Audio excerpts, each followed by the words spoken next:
2025 topluya əlavə olunmuş yeni bir sualın izahına baxacağıq. Sualda deyilir ki, X oxu üzrə hərəkət edən cismin sürətinin proyeksiyasının zamandan asılılıq qrafiki verilmişdir.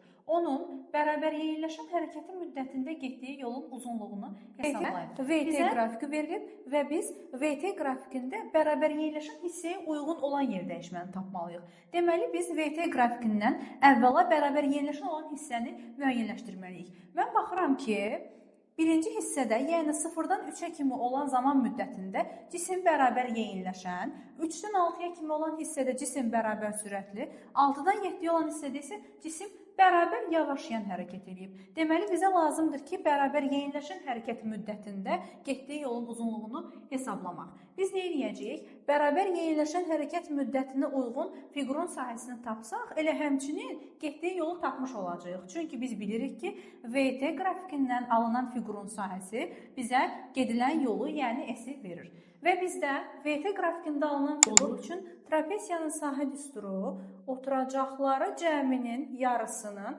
hündürlüyə hasilidir.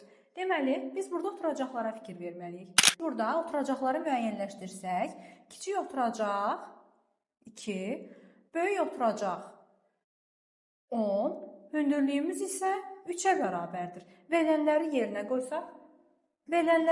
qoysaq, 2 plus 10 bölü 2 vurulsun 3. 10 üstə gəl 2, 12, 12 bölü 2, 6, 6 vurulsun 3, 18 metr.